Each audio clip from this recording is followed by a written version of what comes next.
Daniel 11:32. Daniel 11:32.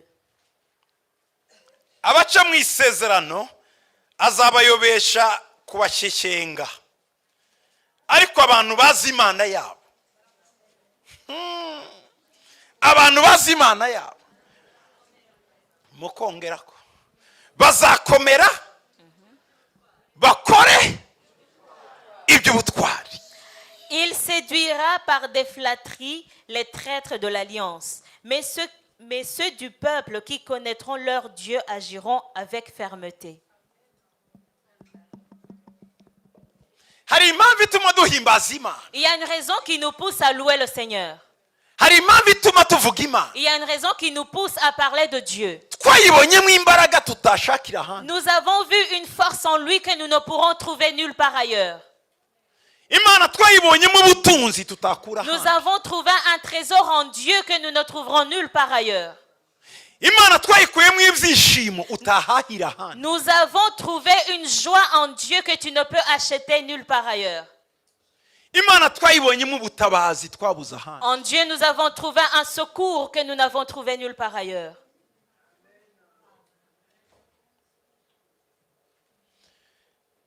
Harimo ubwoko bubiri aha hantu dusomye bw'abantu. Il y a deux sortes de personnes dans le passage que nous venons de lire. Ubu bwoko bwombi bwakoze isezerano. Ces deux personnes ont fait une alliance.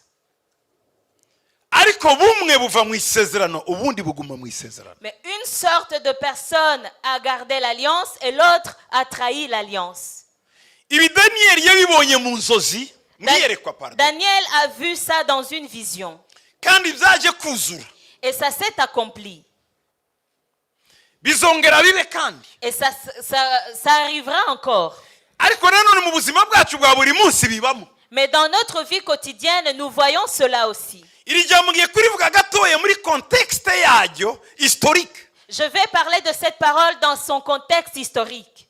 Hanyuma ndishire muri contexte ya none ndetse no muri contexte izaza. Et après, je la mettrai dans le contexte actuel et dans le contexte futur. Igice cya 11 cya Daniel. Dans le chapitre 11 de Daniel zivuga intambara z'umwami w'ikusi n'umwami w'ikasikazi. parle des combats entre le roi de l'Occident et de l'Orient. Nord na Du sud. nord et du sud, pardon. Umwami w'amajyaruguru n'umwami w'amajyepfo. Le roi du nord et le roi du sud. Ibi bintu Daniel yabibonye Quand Daniel a vu ça, akiri ku ngoma y'abami b'i Babiloni ni Perse. il était encore sous le royaume ou le règne des rois de Babylone et de Perse. Iki gihe hari ku ngoma y'umwami witwa Dario. C'était sous le règne du roi Darius. Yari umwami w'abamede aribo baperse ariyo Iran navuga y'uyu munsi igice cya Iran. C'était le roi des Mèdes et des Perses qui est aujourd'hui la partie de l'Iran et de l'Irak. Imana yamubwiye ngo ngiye kukwereka iby'ukuri. Et Dieu lui a dit, je vais te montrer des choses véritables. Imana imubwira abandi bami batatu bazima b'Ubuperesi. Dieu lui a parlé des rois qui succéderont à Darius, 3 rois qui lui Ariko succéderont. cyane Mais surtout, ndagira ngo mvuge ku bigomba kuba muri Israeli cyangwa ibyagagombye kuba muri Israeli igihe cy'aba Daniel. mais je voudrais parler sur des choses qui auraient dû se passer en Israël à l'époque de Daniel. Icyo gihe ubwami bwa ruguru bwavugwaga n'ubwami bw'amajyepfo yari amama biratandukanye. À cette époque-là, les deux royaumes qu'on parlait, le royaume du nord et du sud, c'était deux royaumes distincts. Bavugaga muri Syria On parlait de la Syrie ndetse no muri Egypte. et de l'Égypte de l'époque. Icyo gihe hari uwitwa Ptolemy muri Egypte. À cette époque, c'était c'était Ptolémée qui régnait sur l'Égypte. Mu majyaruguru hari Antiochia Epiphania. Et au nord, il y avait Épiphanie en Antioche. Epiphanie Antiochia niko yitwaga. Épiphanie Antioche. En fait, Alexandre ukomeye amaze gupfa. Et après la mort d'Alexandre le Grand, hiciyemo abajenero bane batandukanye ubwami bwose bw'Abagiriki. il y a eu 4 généraux qui se sont subdivisés le royaume grec. Ibi ngibi yari yarabivuze Daniel nanone mu bice bya 9 10 gutyo. Et Daniel avait mentionné cela dans le chapitre 9 et 10. aba bajenero ko ari bane Ces 4 généraux bagerageje kwiparitaje isi qui ont essayé de se partager le monde, yari yarategetswe n'umugabo ukomeye wari uzwi ku izina rya Alexandre mukuru. le monde qui avait été dirigé par un grand homme qui était connu par le nom d'Alexandre le Grand, mwene Filipo w'i Makedonia le fils de Philippe de Macédoine. yari umugabo w'imyaka mitoya umusore kuko yapfuye gusa afite imyaka 33. C'était un très jeune homme parce qu'il est mort à 33 ans. ni nkiyo Yesu yapfuye afite. C'était l'âge du Christ. yahinduye isi Il a changé le monde. yahinduye isi cyane Il a bouleversé le monde. ashiramo culture y'abagiriki Il a, Hellénique. il a intronisé la culture hellénique. abantu barakurikira. Les gens l'ont suivi. donc iyi systeme mubona y'isi uyu munsi amashuri mubona ibiki byose biri kuri systeme Hellénique y'abagiriki. Le système mondial aujourd'hui, que ce soit en éducation ou en politique, est basé sur le système hellénique. donc bari bakomeye cyane abagiriki mu buryo prolongement ya royaume yabo yagiye kuzageza n'igihe cy'abaroma Yesu avutse. Les Grecs de cette époque-là étaient tellement forts que leur règne s'est prolongé jusqu'à la naissance du Christ, jusqu'à l'intronisation des Romains. donc ubwami bw'abaroma empire À romain l'Empire romain. empire romain nayo yaje gukomera cyane L'Empire romain était aussi très grand, kuko nayo yaje guteza imbere ariko cyane abagiriki bari barahinduye mentalite y'abantu culture y'abantu. Les Romains ont aussi régné sur le monde, mais les Grecs avaient changé les mentalités et les cultures des gens. Philosophie y'abantu uko babaho, La philosophie de la vie quotidienne, imitekerereze y'abantu, les modes de pensée, imikorere y'abantu, les modes de fonctionnement, imyambarire y'abantu, l'habillement des gens, imirire y'abantu les arts byari culinaires. byarahinduwe n'imico ya kigiriki Tout ça avait été changé ou impacté par la culture grecque, hamwe n'amateka yabo arimo z'abaringa zabo icyo mwita mythologie grecque. avec leur histoire et la mythologie grecque. donc abantu bose ubugiriki bwari bwarafasonye bwarahinduye abantu Les Grecs avaient façonné et changé les gens. kugeza igihe umuhistori ukomeye w'umwongereza bita Tarne Jusqu'à ce que le grand historien anglais qu'on appelait Tarne yakurikiye ubuzima bwa Alexandre le Grand Tarn qui a suivi, qui a étudié la vie d'Alexandre le Grand, yaravuze ngo il a tellement changé le monde Qui a- ngo yahinduye isi Qui a- ngo mu buryo kuyigarura mu gitereko cyayo bizagorana.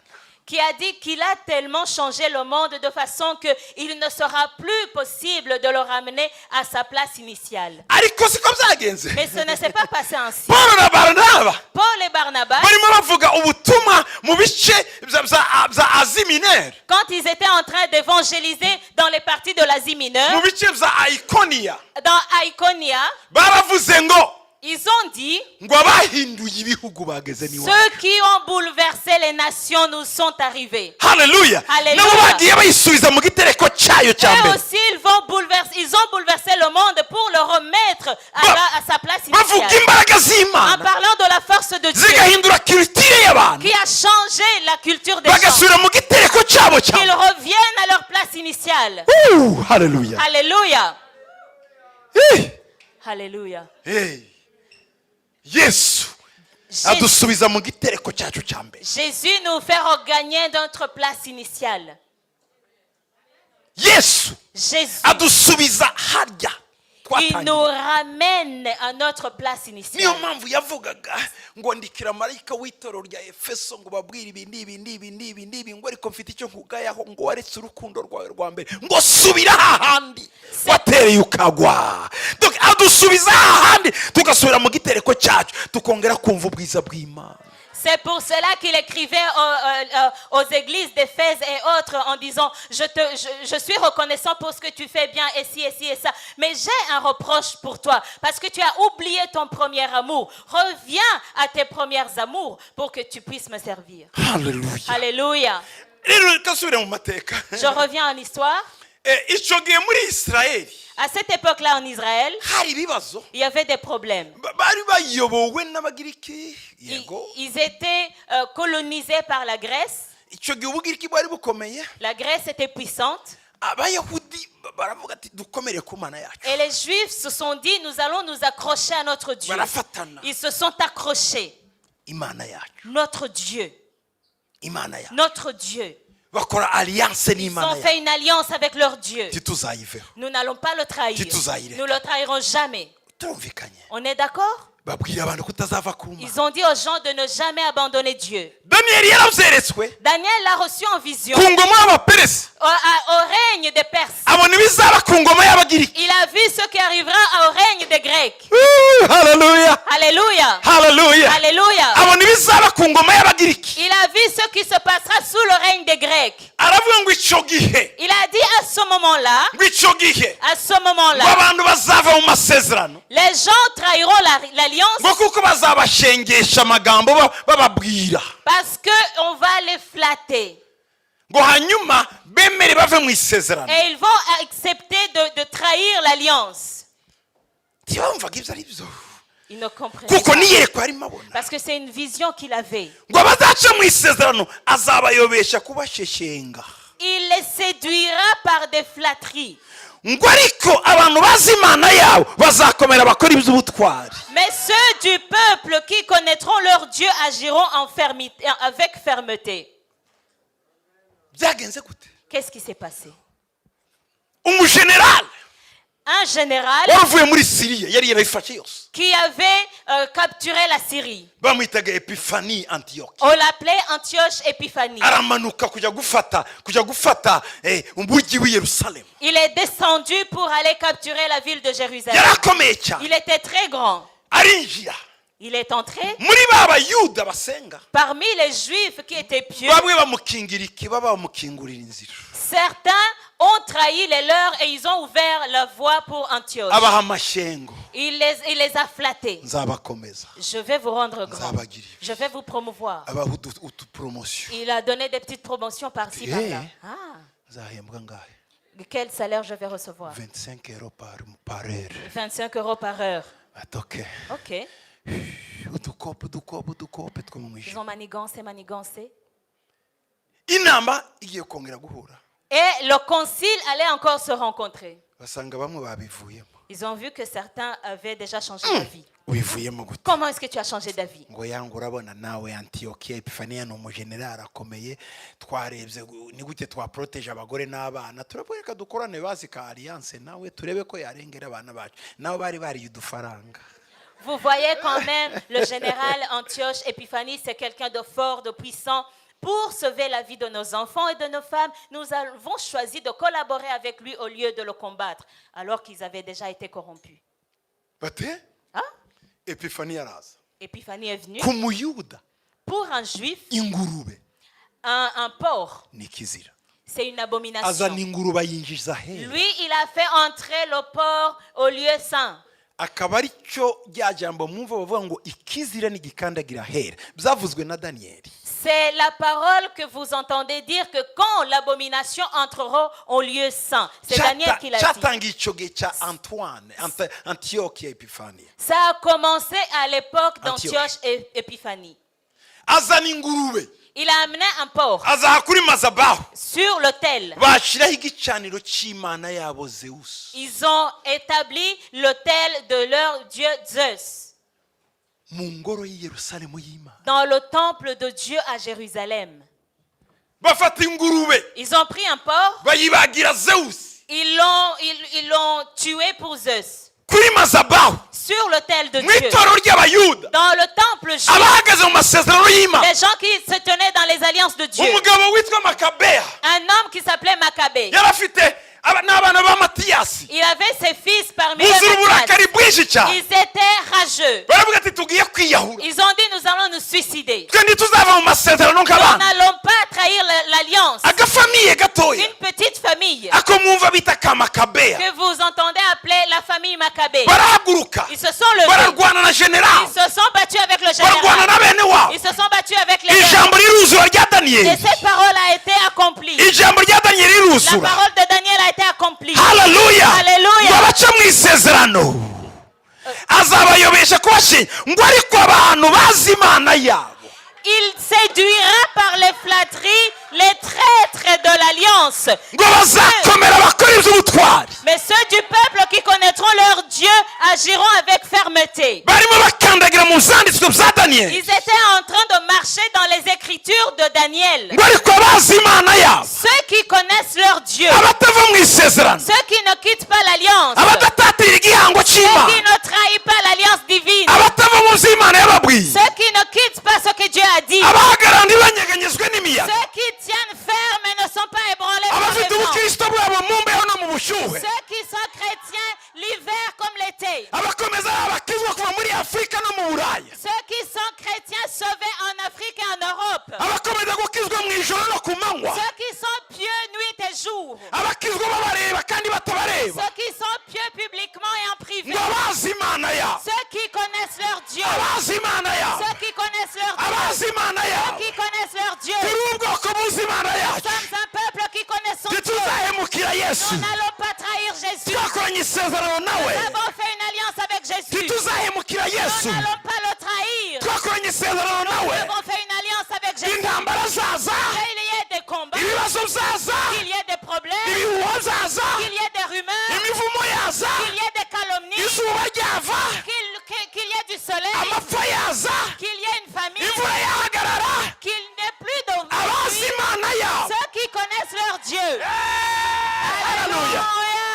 abazi imana Ceux yabo qui connaissent leur Dieu. abazi imana Ceux yabo qui connaissent leur Dieu. abazi imana yabo Qui connaissent leur Dieu. bazakomera Ils vont tenir ferme. bazakomera Ils vont agir avec fermeté. bazakora iby'ubutwari Ils vont faire des exploits. Woo! Alléluia.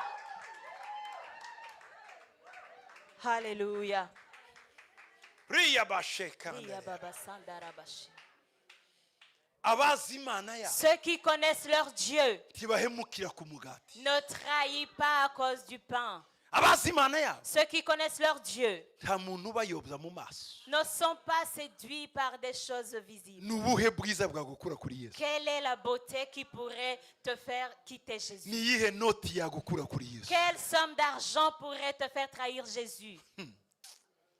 ariko abo babaho Mais il y a des gens qui sont ngo comme nabo ça. babayeho Ils ont existé batuma ingurube yinjira he et ils ont permis au porc d'entrer au lieu saint.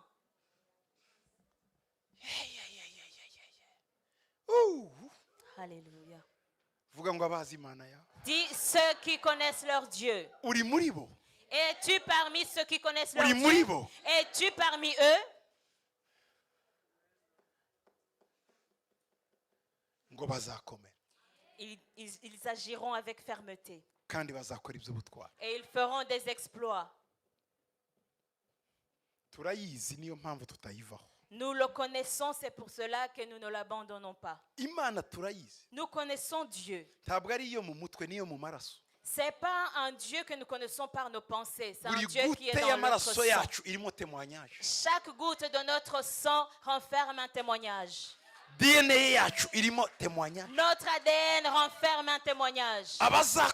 bazamenya imana yabo Ceux qui connaîtront leur Dieu bazakora iby'ubutwari agiront avec fermeté.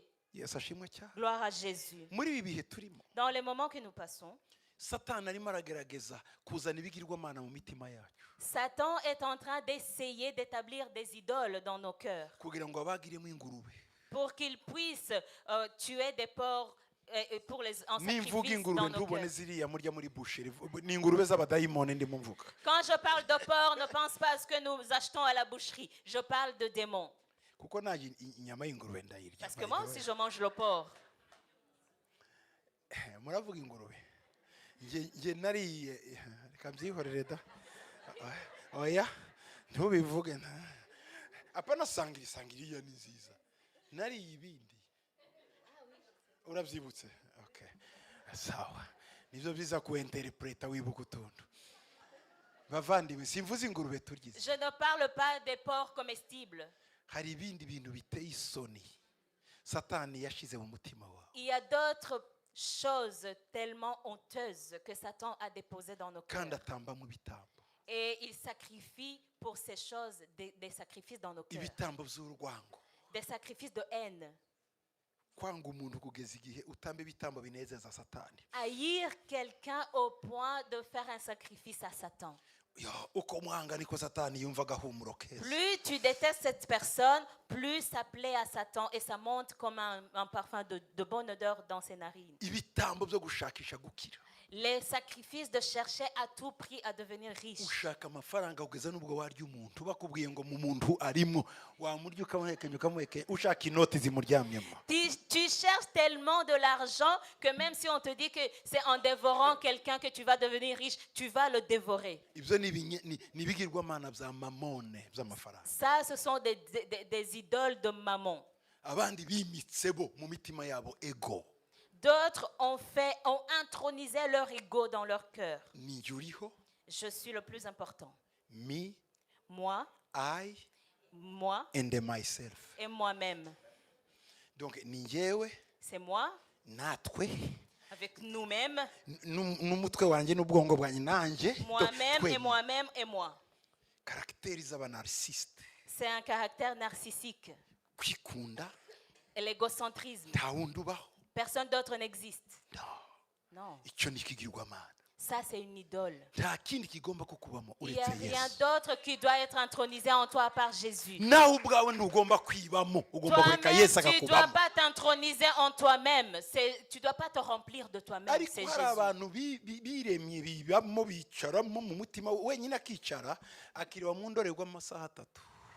Yarangiza agahindukira yazishize zimwe hariya n'izindi iyo yagize gutya abona iki gice yagira gutya akabona kiriya yagira gutya akabona ikindi akireba yarangiza ngo ariko se okay oya akandi kajyanye agafata kandi akagasukura akareba agakweto niba kajyanye n'akaha agafata amasaha 3 ibyo ni ukwikunda anyway ariko yaba wafataga ayo masaha nanone urimo uvuga ngo uri mwiza Yesu urahambaye Yesu dupfa gutangira isengesho igitotsi ngicyo ko ariko yari makiyaje utarama amasaha 3 kundoregwamo mbabwire bene da ico nikigirwa mana kiri umutima wawe. Mais il y en a d'autres qui ont intronisé la beauté ou l'auto-admiration en eux. Ils ont des tas de miroirs chez eux. Ils passent 3 heures en se maquillant. Et ils s'auto-admirent tellement que quand ils arrivent à l'église, ils sont tellement exténués. Quand on commence à prier, ils commencent à somnoler. Tu vas dans un magasin. Urukweto urarufite. Tu as assez de chaussures, tu as assez de sacs, tu as même 3 sacs. Mais quand tu vois écrit quelque part solde, l'idole qui s'appelle solde, tu vas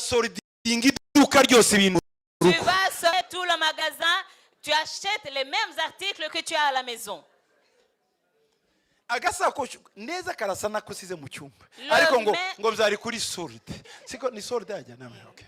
Exactement le même sac que celui que tu as à la maison, tu l'achètes parce qu'il est soldé. Tu n'achètes pas les choses parce que tu en as besoin, tu les achètes parce que c'est soldé. Ça, c'est un esprit de consommation excessive. C'est une idole. Là où cette idole s'assit dans ton cœur, il devrait y avoir des actions de louange. Toi, tu penses que c'est quelque chose d'ordinaire. Comment est-il possible d'acheter 4 sacs à main semblables? Ils sont tous nouveaux. Ils sont pendus dans ta garde-robe. Tu achètes un 5e, tu le mets à côté des autres. Et quand il y a des soldes, tu achètes un 6e. Tu as 8 paires de chaussures dans ton armoire.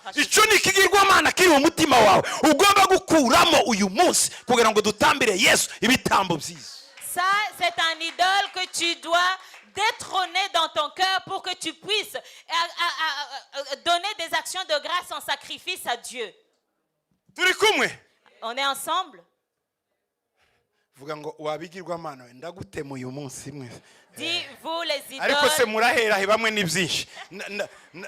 vous les idoles, je vais vous exterminer.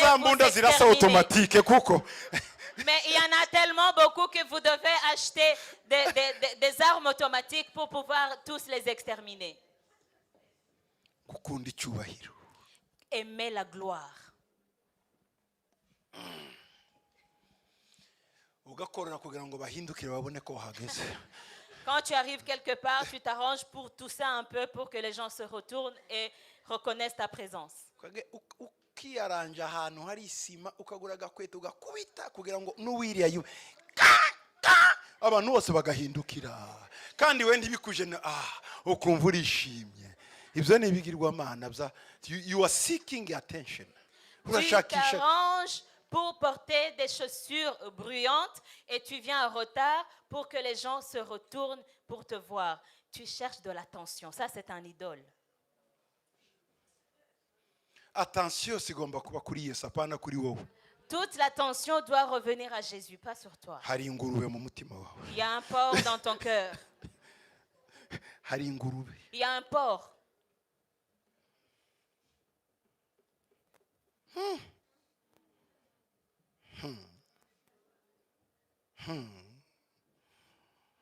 Ariko Imana ishimwe. Mais Dieu soit loué. Habonetse igicaniro kizibaga. On a trouvé un autel pour les tuer. Uyu munsi kiraza kugira ngo wongere ukora andi masezerano n'Imana. Et aujourd'hui, cet autel va descendre ici pour que toi, tu commences une nouvelle alliance avec Dieu. Uratangira irindi sezerano n'Imana. Tu vas commencer une autre alliance avec Dieu.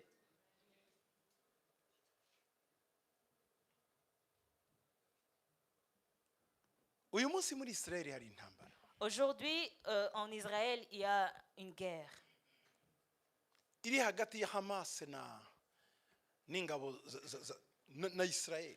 Entre le Hamas et l'État d'Israël. Hamas s'abantu. C'est pas des gens ordinaires. N'imitekerereze. C'est un système de pensée. N'umutwe wise Hamas. Hamas mu giheburayo birasobanura ngo violence. Hamas en hébreu, ça veut dire violence. N'umutwe ushigikiwe na Iran. C'est un groupuscule de gens qui sont soutenus par l'Iran. Bafashwa na Iran. Ils sont soutenus par l'Iran, Ariko kandi bafashwa n'Uburusiya. mais aussi par la Russie. Uburusiya La Russie, muri profesi ya Daniel kandi ni amajyaruguru wa mwami wa Noro muri iki gice cya 11 nababwiye ko mbabwira none n'ejo hazaza. dans le chapitre 11 du livre de Daniel, la Russie est le royaume du Nord. Je vous ai dit que je vais vous parler du passé, du présent et de l'avenir. Ariyo bita Gog na Magog Ce qu'on appelle la guerre de Gog et Magog muri Ezekiel. en Ézéchiel. N'umujyi wawe ukomeye Meshek ariyo Moscou. Et la grande ville Meshek qui est Moscou d'aujourd'hui. Na Roche ariyo Russia. Et Roche qui est Ayo ni amazina ari muri Russie. Bibiliya. Ce sont des noms qui sont dans la Bible. Na Tubale ariyo Tbilisi Georgie. Et Tubal qui est Tbilisi ou la Géorgie. Donc biriya bice Toutes ces parties. zo ku nyanja Caspian Sea. Yeah. Caspian Sea. Et tous ces petits États qui bordent la mer Caspienne. Intambara iri ubu La guerre actuelle, si intambara ya hagati ya Israel na Palestine kuko abantu barimo babibereka ku mateleviziyo kugira ngo ize kuvamo koze y'intambara ikomeye. ce n'est pas une guerre entre l'État d'Israël et l'État de Palestine comme les journaux, certains journaux le montrent aujourd'hui, pour que ce soit une raison de déclencher une grande guerre. Non. Non.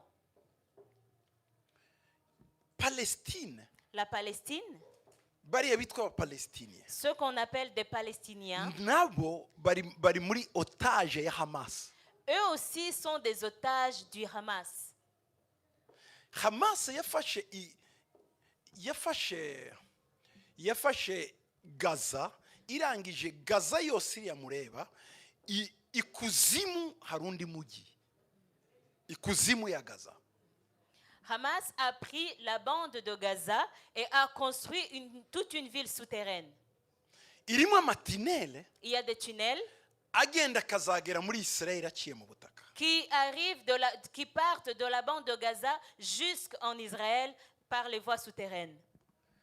Rero icyo Hamas ikora kugira ngo batayikuraho, ifata aba Palestiniens ikabashyira muri building, radari za Israel zareba zikabona imbunda zibarasa ziva muri ayo matinere, building iri hejuru. Niyo mpamvu mubona iyo bakubise building ifondra, nuko ngo munsi iyo building niho hari imbunda za Hamas za misile zikubita muri Israel.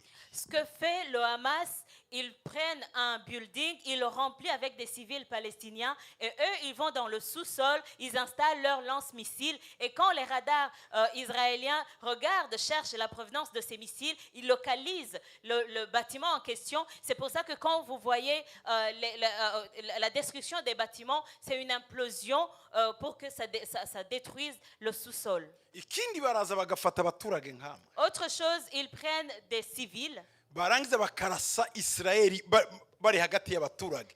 Noneho Israeli yohereza misile kugira ngo ikubite yambundi igasanga abaturage baraho. Donc baragira bari abapalestiniens nk'ingabo ibakingira.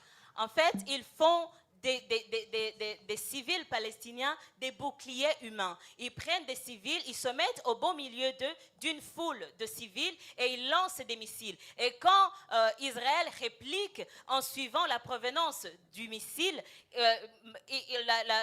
le missile israélien atterrit au milieu des civils. Ikindi nanone muri Liban mu majyepfo yaho. Autre chose, au sud, au Liban, Harundi mutwe wabo witwa Hezbollah. il y a un autre groupe terroriste qui s'appelle le Hezbollah.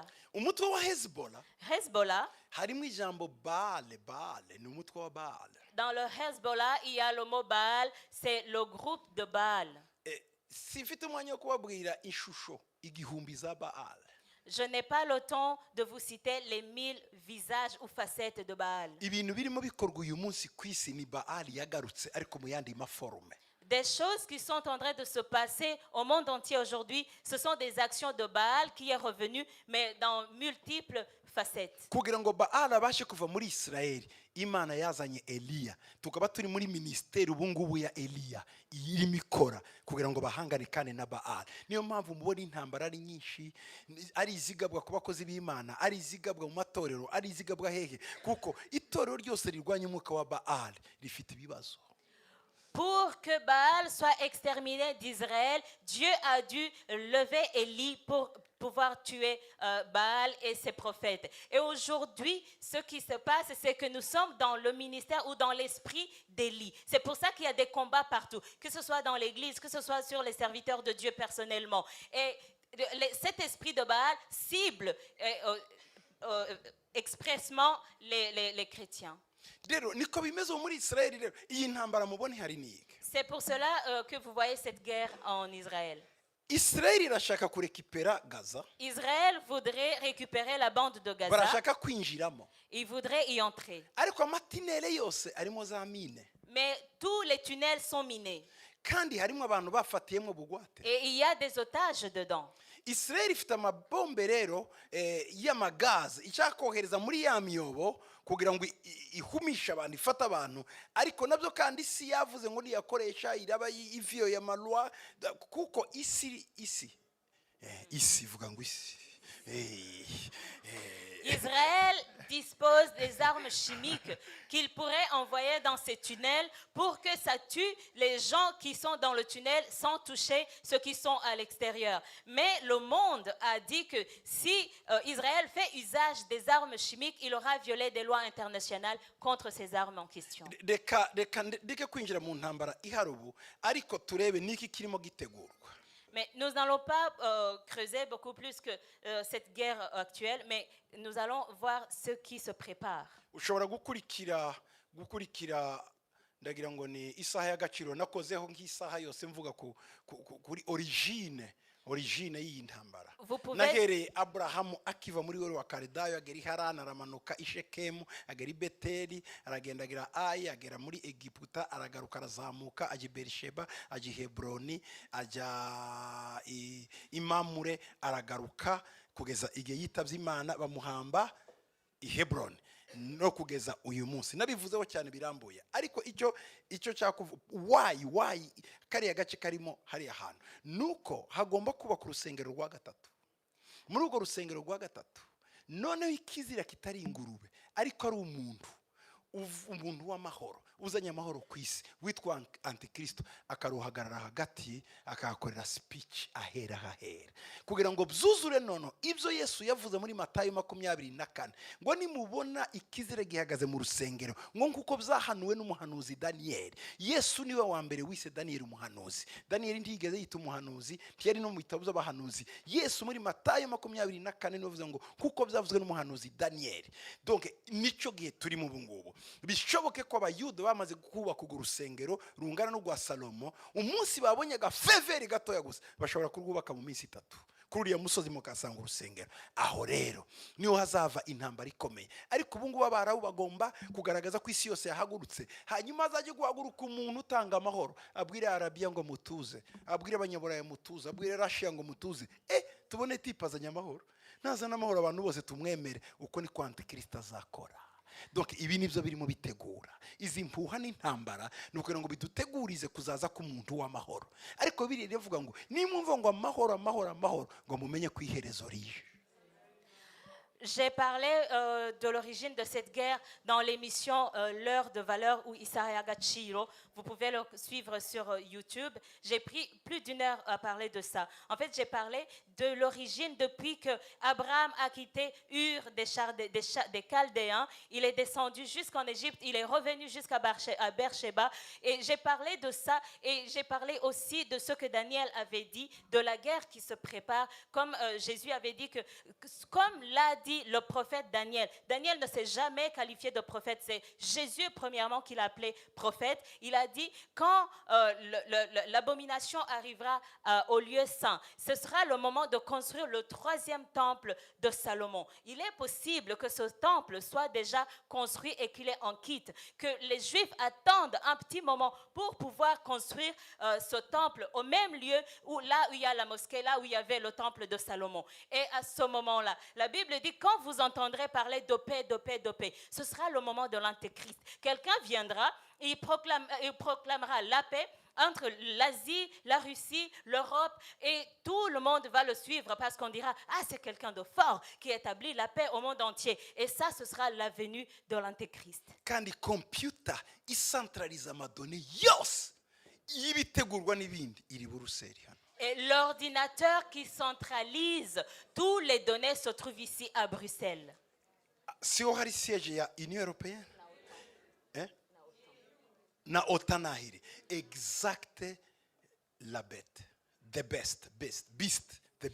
Le siège de la bête dont parle la Bible se trouve ici à Bruxelles parce que c'est ici où il y a le siège mondial de l'OTAN et de l'Union européenne. Niki gihari ubu? Qu'est-ce qui se passe maintenant? Est-ce que c'est nécessaire que je le dise?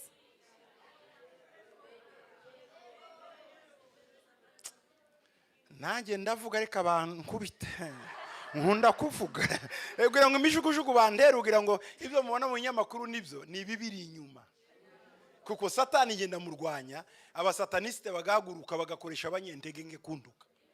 Burya banduka n'abanyentege ariko bakoreshejwe n'abasataniste. En fait, je révèle beaucoup de secrets sataniques. C'est pour ça que les gens s'élèvent pour me combattre. Et les gens que vous voyez me combattre, c'est des faibles qui sont utilisés par des satanistes. Est-ce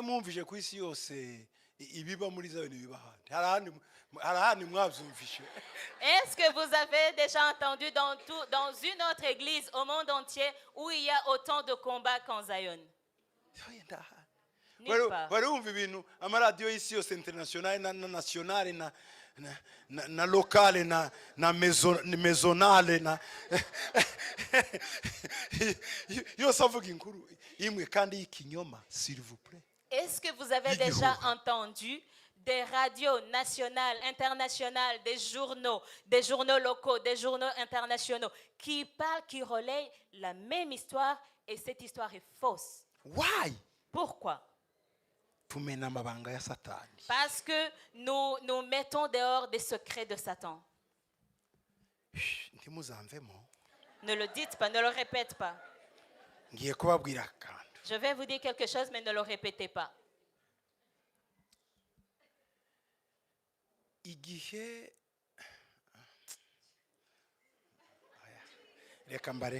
Non, je vais laisser.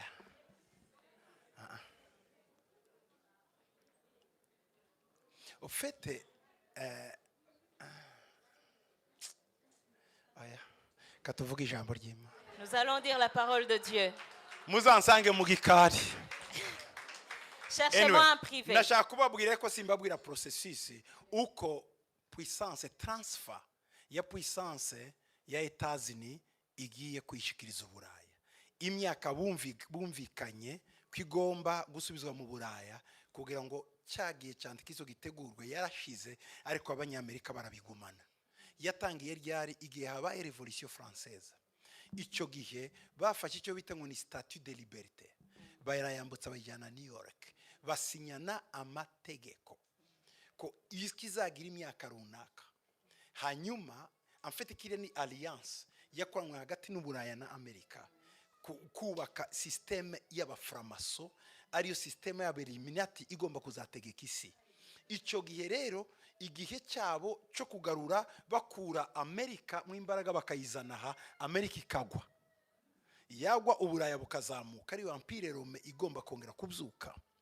Muranyumva neza? Empire Rome igomba kongera kubyuka. habaye akantu kizakunda. Kubera iki? Umuntu wa mbere wabiciye ni Obama kuba president, kuko Obama ntiyari yarateguwe. Hari yarateguwe undi, nta muntu mu bademokrate barwanaga, tutavuze mu izina nubwo kuma media azwi. Murabyumva? Amaze no kuba president bahise bamugira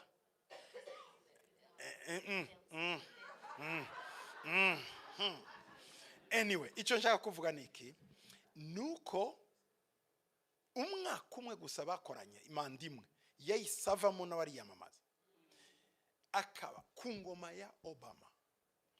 Uwo bakoranye bagombaga gukubita Afrika ngo isubire hasi, ariho bishiye Gaddafi. Gaddafi yapfuye kuko harimo amaparametre menshi. Muri ayo maparametre yarimo hari ukuzamura Afrika mu kintu cyitwa communication, kuko communication ni ikintu kidasanzwe.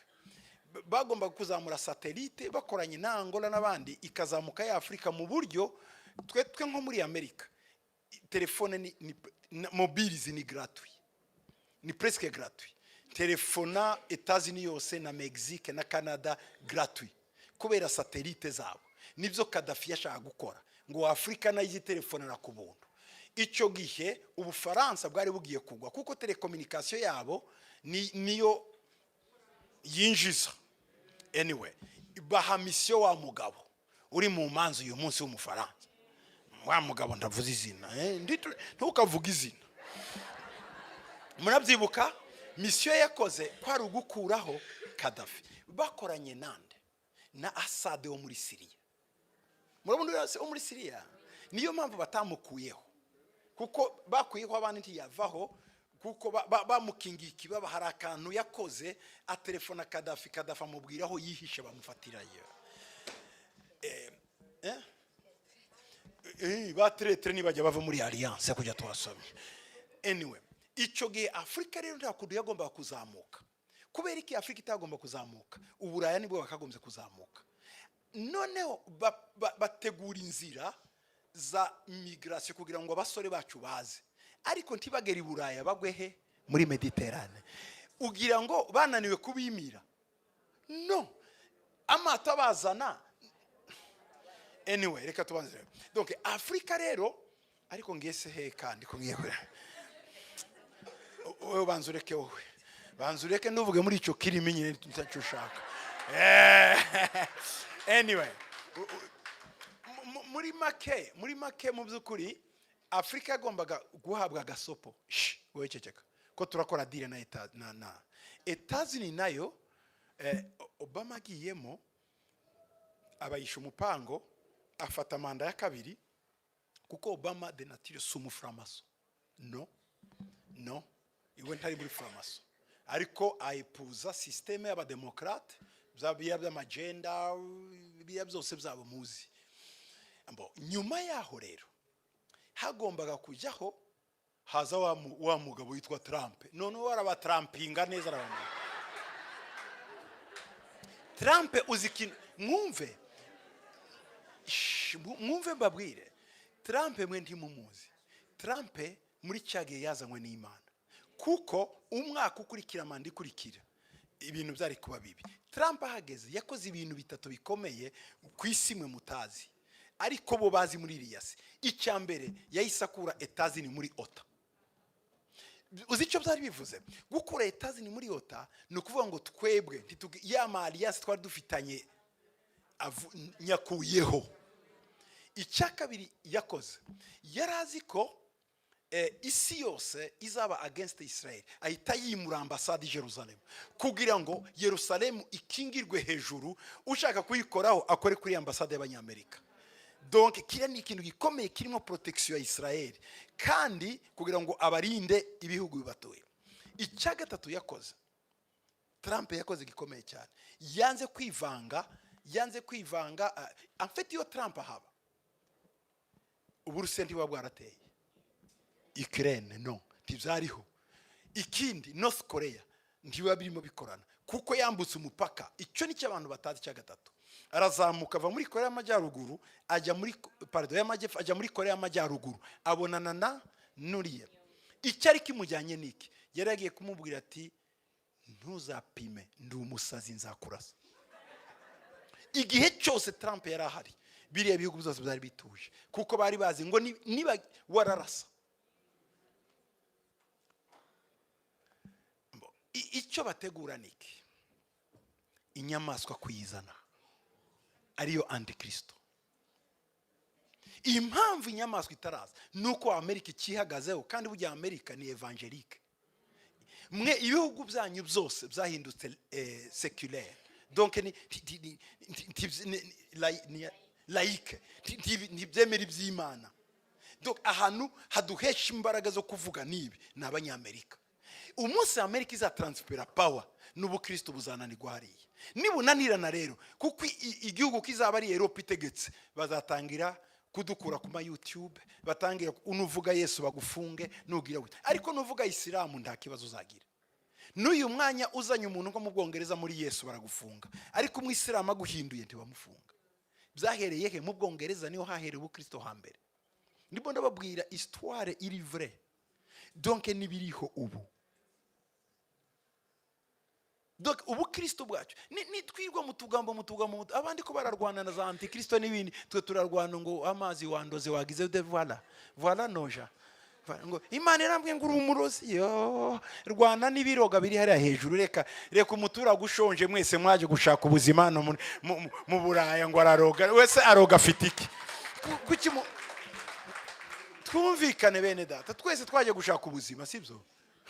Yaba wanaroga guhagira amabuilding nawe uri kuri CPAS toke ntacyo bivuze. No ndababwiza ukuri.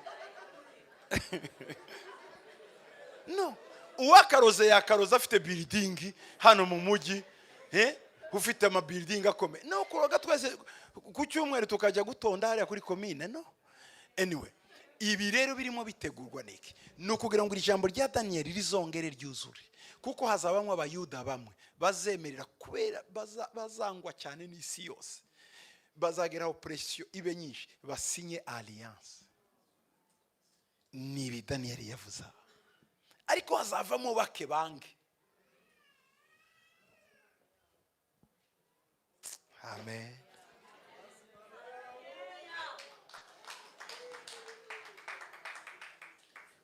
Muri ibyo bihe rero tuzaba turi persekite twese, abasenga badutuka twirirwa mu bajuru no mu mateleviziyo mu makitwese. Icyo gihe nicyo gihe Imana kuba yizi izabakoresha ibitangaza bitigeze biba. Benshi bazava mu gakiza bahemuke.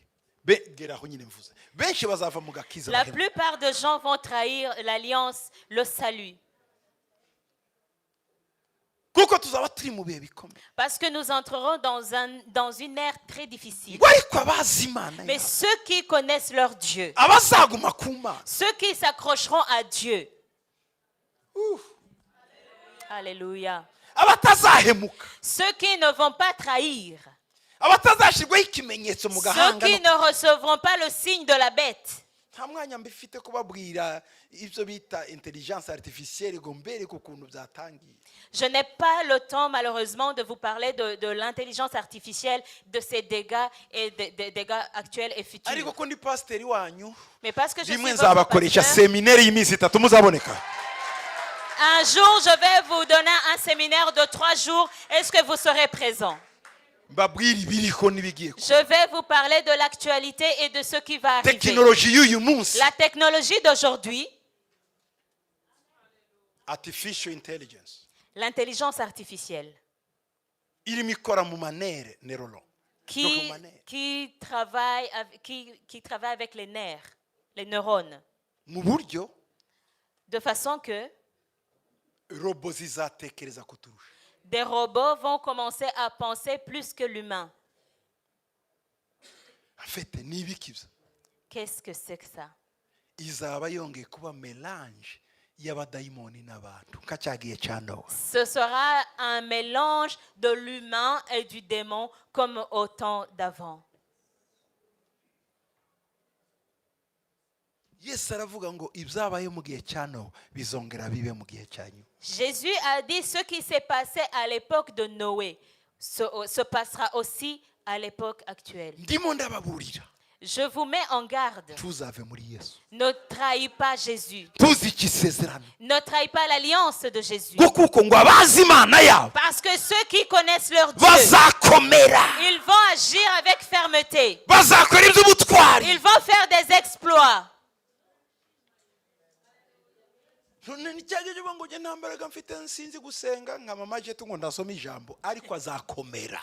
Ne commencez pas à dire, moi je suis faible, je ne sais même pas prier, comme maman Jétu qui me disait qu'elle ne lit pas la Bible, mais elle sera ariko ferme. iyo nuguma gusa muri alliance Si tu gardes seulement wasoma l'alliance, ijambo utarisoma que tu wasenga cyangwa lises, que tu lises uzakomera. pas, que tu pries, que tu pries pas, tu seras ferme. iyo umugabo ari muri alliance n'umugore, Quand le mari est dans l'alliance avec sa femme, nubwo umwe yaba ari umuswa muri bo, iyo bagendana ubona bose ari abanyabwenge. même si l'un est moins intelligent que l'autre, mais quand ils sont à deux, tu les trouves intelligents tous les uzi deux. iyo mwasohotse mwese mwambaye neza ntibamenya ko mu mutwe ndakigenda, bose mwese barabakiye. Tu sais, quand ils sortent bien habillés tous les deux, personne ne peut savoir que dans la tête de l'autre, il n'y a rien. Kubera Ils iki? vous reçoivent de la même façon. uri muri alliance, Vous êtes dans l'alliance. aho niho bale faible bavuga ngo je suis fort, C'est là où les faibles disent qu'ils sont forts. les baswa disent je suis intelligent. Les moins intelligents disent qu'ils sont intelligents. iyo uri muri alliance Quand tu es dans l'alliance, n'umunyendege bagira ngo arakomeye. même le fort, on pense qu'il est... Mais C'est le comme faible, Bigenda. on pense qu'il est fort. N'est-ce pas? Eh? N'est-ce pas? Hi, Oui. ugendana n'abakomeye nabo bagira ngo arakomeye. Tu marches, quand tu fréquentes les forts, les gens pensent que tu es fort Reka aussi. ndangize, Je nigeze vais kugwira clôturer. amahirwe mwana wanjye umunsi umwe Un jour, j'ai été chanceux njyahaza 20 d'aller à Zaventem. kwifatira akadege kaja mu Je Bwongereza, devais prendre mon vol pour l'Angleterre. sanga nicaye mu ndege yitwa City Hope KLM. Je me suis trouvée dans l'avion de la compagnie City Hall KLM. nje naguze kuri internet, hari kera cyane amabiya internet niho byari bigitangiza internet. C'est il y a très longtemps, on commençait à peine à payer nos billets d'avion par Internet. ngeze kuri aeroport za 20 Quand je suis arrivée à l'aéroport à shakisha Zaventem, nimero yanjye j'ai ndayibura hahandi cherché kuri le gare. numéro de mon vol sur le tableau d'affichage, je ne l'ai pas trouvé. Ndavuga, none ko nta ndege yanjye ihari. J'ai dit, mon avion n'est pas affiché. nkomeje kuzunguruka Quand j'ai continué à mbona tourner, umuntu afite icyapa cyanditseho ngo Paul Gitwaza. j'ai vu quelqu'un avec un panneau sur lequel écrit Paul Gitwaza. ndagira ngo c'est moi. Je me suis approché, j'ai dit, c'est Hey. moi. Nick Qu'est-ce qui se passe? arambwira ngo suis-moi. Il m'a dit, suivez-moi. ba bantu Ces gens-là, tiwaje mu Bwongereza icyo gihe à l'époque udaciye muri immigration. à l'époque, on ne pouvait pas aller en Angleterre sans passer par l'immigration. hari utuyira twinshi muri aeroport abahakoze murabe. Vous savez, ceux qui ont peut-être travaillé à l'aéroport, vous wancisha connaissez. mu miryango Moi, il m'a fait passer. mbona ngeze kuri tarmac mu kibuga hagati. Il m'a fait passer par des portes et d'autres que je ne connaissais pas. Je me suis retrouvée sur le tarmac. agatima kamwe karavuga ngo iyi billet Mon cœur m'a dit, ce billet, irakujyana. Où est-ce qu'il va t'amener? kandi uwo muntu ntavuga afite icyapa ari imbere ndi Et inyuma cette personne ne me parlait même pas, il tenait bien son panneau. nanjye ntinya kubaza Et moi, j'ai eu peur de demander. arambwira mpageze Quand je suis arrivée, il m'a dit, winjira mu ndege vous pouvez entrer dans l'avion. kari akajete C'était un jet. ndakareba city hope KLM ndagafata mu mutwe ningira ikibazo ndandika ngo nagiye mu kadege kitwa city hope KLM. J'ai regardé ce qui était écrit sur l'avion, c'était City Hope KLM. Je me suis dit, s'il m'arrive quelque chose de mal, je vais envoyer un message en disant, je suis monté dans un avion qui s'appelle City Hope KLM. mpita nandika akayimeri ubwo J'ai écrit un mail, nohereza umuntu j'ai envoyé à quelqu'un. mu bwongereza bati nje mu kadege kitwa gutya kameze gutya Quelqu'un qui était au Royaume-Uni, je lui ai dit, j'arrive, je suis dans un petit avion qui s'appelle City Hope KLM. Quand je suis entrée, sanga nta ntebe donc ari ameza ha salo il n'y avait pas de rangée, mais plutôt un salon. hakaba hari indi salo hari inyuma Et il y avait un autre salon à l'arrière. harimo abagabo batatu barimo bakina carte amakoti yabo bayamanitse hari amaportemanto. Il y avait 3 hommes qui jouaient aux cartes, qui avaient enlevé leurs vestes, qui les avaient mis au namenye porte-manteau. kugendera muri twegerane z'indege hari inyuma kuri toilette Moi, j'ai l'habitude de voyager dans les charters. Et moi, donc, je n'avais pas l'habitude de fréquenter ce genre de vol. ntaricara mbona umukobwa aragenda ashaka gukuramo ikoti ndavuga karabaye ariko nanjye mbona yandi aramanitse nanjye ndikuramo da Quand j'étais sur le point de m'asseoir, il y a une hôtesse iyo uri qui kumwe s'est n'abakomeye approchée. urakomera. Il y a une hôtesse qui s'est approchée de moi. Elle a voulu prendre ma veste. J'ai d'abord eu peur, mais j'ai vu que les autres avaient enlevé leur veste. J'ai donné aussi ma veste. ariko nubwo ukomeye hanze uba ufite igitima kidiha imbere. Quand tu fréquentes les grands, tu deviens grand aussi ou tu deviens semblable à eux. Mais même si à l'extérieur tu sembles grand, à l'intérieur tu es frêle. ndicaye Je me suis assis. bahita bazana inzoga On a apporté de l'alcool. amazina y'inzoga Les noms de l'alcool disponibles. nihagaze no just give me water amazi. Moi, j'ai dit, Maman. donnez-moi de l'eau nawe icyo seulement. gihe uhita uhindura agasura gato Et à ce De l'eau. moment-là, tu changes ton attitude. ariko mu Juste de mutima l'eau. mvuga ngiye he? Mais dans mon cœur, je me disais, mais où est-ce que je vais? mw'abantu mwe mujye mureka iyi si twayiboneyemo ibintu Nous avons vu de toutes les couleurs dans ce monde. muri make En peu de mots, ndavuga reka ntegereze cyagiye bavuga ngo indege irahagurutse bijya bavuga nyine mwambara imikandara Je me suis- mbona ko indege igahaguruka ntawuvuze tugeze mu kirere ntawuvuze je me suis tangira dit, kugira ubwoba ndavuga aba bantu bagiye kungurisha tu noneho ndareba bari abagabo batatu ndavuga bagize ngo bamfate strategie zo kurwana ziratangiwe je me suis dit, je vais en savoir plus quand le pilote va annoncer les informations. Bouclez vos ceintures, vous êtes avec capitaine tel, on va à tel endroit. Mais l'avion a décollé, personne n'a dit rien. Et je me suis dit, ces gens vont me vendre. J'ai commencé à observer les gens qui étaient là. Il y avait 3 hommes. J'ai commencé à faire un plan de combat, d'autodéfense. ibyo ari byo byose baranyica nanjye umwe muhitanye turarwana kuko sinshobora kugendera. Je me suis dit, ils arriveront au point de me tuer quand j'aurai aussi tué un d'entre eux. ariko nkibaza Mais je me disais, mu kanya gato à un instant, mbona indege irituye yari nk'iminota 40 ingahe gutya ça a pris une dizaine de minutes, Turi mu 40 kirere. minutes, et l'avion a atterri. mbona amabuilding ya London Mais quand on était en train d'atterrir, j'ai vu les bâtiments de Londres. ndavuga yo iyi ndege ni iyahe J'ai dit, mais c'est quoi cet avion? turituye On mu a atterri. kibuga pana Heathrow City London Airport mu mujyi hagati. On n'a même pas atterri à Heathrow, on a atterri à City London Airport, en plein centre-ville. dusohotse Quand on est sorti, dusanga abasirikare abapolisi badushiraho koridoro bafite imbunda nanjye nsohokamo donc badukoreye une aide d'honneur. Quand ariko na sécurité on est sorti, il y avait une aide d'honneur composée de membres de la police avec des armes. Ils étaient armés et on est passé au milieu d'eux. sinaciye muri immigration Je ne suis pas passé par l'immigration. abandi dusohotse nyine burya amaherezo niyo agaragaza itangiriro. Quand on est sorti, vous savez, on révèle qui on est à la fin. abandi deja hari limousine iri hariya D'autres avaient leur propre limousine qui était venue les chercher. none si nayo ndayinjiramo Et moi, je me suis dit, est-ce qu'ils vont m'emmener dans leur limousine? uzareka umuntu akora ibyo ashaka ariko uzamutegere ku iherezo niwe uzamumenya. Laisse quelqu'un faire son cinéma. Attends juste la fin. Nge- Tu sauras qui il est vraiment. n'abantwara nohereje email sinzi ko bamenya hariho noneho numva ubwenge burya ubwenge ni ikintu cyiza ngo wowe noneho kuko ba bandi bakomeje baduherekeza bajya binjiye mu modoka ubwo nanjye bandi inyuma ndavuga ati uwakwijana kuri toilette gatoya kugira ngo mve muri uyu murongo ndacomotse ngigenda banje inyuma ndavuga aba bantu ndabakizwa n'iki mu izina rye ngiye muri toilette ndavuga mana nkuraho aba bantu sinzi nge nahageze aho nahageze bo bakomeje batekeza ko nkomeye naho barya batatu bagenzi banjye iriya ni indege irimo diyama. En fait, yari yuzuyemo diyama. quand on est sorti, les autres sont allés rejoindre leur limousine. Moi, je me suis dit, la personne à qui j'ai envoyé le mail, je ne sais même pas s'il l'a lu, je ne sais pas s'il va savoir où j'ai atterri. Et je me suis dit, pour quitter ces gens, pour les échapper, je vais passer aux toilettes. Mais quand je suis passée aux toilettes, les gens qui nous protocolaient m'ont suivi. En fait, les autres, cet avion transportait des diamants. C'était l'avion des diamantaires. Simbabwira ukuntu navuyeho n'akamotoka gatumuka umwotsi bagihagaze bantegereje.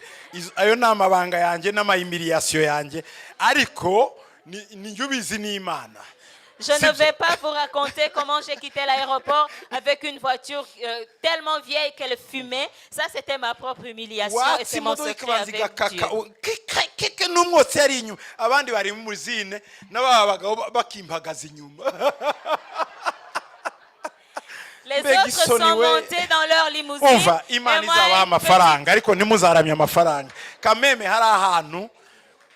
Okay. Moi, une petite voiture est venue me chercher. C'est une voiture tellement vieille, elle a du mal à démarrer. Et quand elle démarre, il y a de la fumée qui s'échappe du pot d'échappement. Mes frères, que Dieu vous accorde de l'argent. Ndagusaba ndangiza ngo gendana n'abakomeye. Je te demanderai en clôturant de fréquenter les grands. Uzakomera. Tu seras grand. Vugana n'abakomeye. Parle avec des puissants. Uzakomera. Tu seras puissant. Gendana na Yesu. Fréquente Jésus. Uzamamara. Tu seras célèbre. Korana na Yesu. Travaille avec Jésus. Uzakomera. Tu seras célèbre. Imana ibahe umugisha. Que Dieu vous bénisse. Amen. Amen. Mana ndagushima muri uyu mwanya mwiza uduhaye. Seigneur, je te rends grâce pour ce bon moment que tu nous as accordé. Ndagushima ko dukunda. Je te remercie pour ton amour Kandi dufitiye et pour les bons projets byinshi. que tu as pour nous. Ndashima Je rends grâce ko twakumenye. que nous t'avons connu. Igihe iyi si irimo yica amasezerano. Dans la période où le monde est en train de trahir l'alliance, Twe tuzaguma kuri wowe. nous allons nous accrocher à toi. Tuzakumenya. Nous allons te connaître. Tuzakomera. Nous allons être affermis. Tuzakora iby'ubutwari. Nous allons faire des exploits. Ndasabira bene data bose. Je prie pour mes bien-aimés, Abangurikira bose. ceux qui me suivent, Abari hano bose. ceux qui sont ici. Ndabasabira gukomera. Je demande pour eux d'être affermis. Ubahe gukomera. Que tu les fortifies. Ubahe gukomera. Que tu les fortifies. Ubahe gukomera. Que tu les fortifies. Shimwa Yesu. Gloire à toi, Seigneur. Amahoro yawe Que ta paix abane natwe. soit avec Mu nous. izina rya Yesu. Dans le nom de Jésus. Amen. Amen. Murakoze cyane. Merci beaucoup. Mwakoze kunyihanganira. Merci d'avoir été patient avec moi. Wari umugoroba wa nyuma w'igiterane cyacu. C'était le dernier soir le dernier après-midi de notre Mwarakoze conférence. cyane. Merci beaucoup.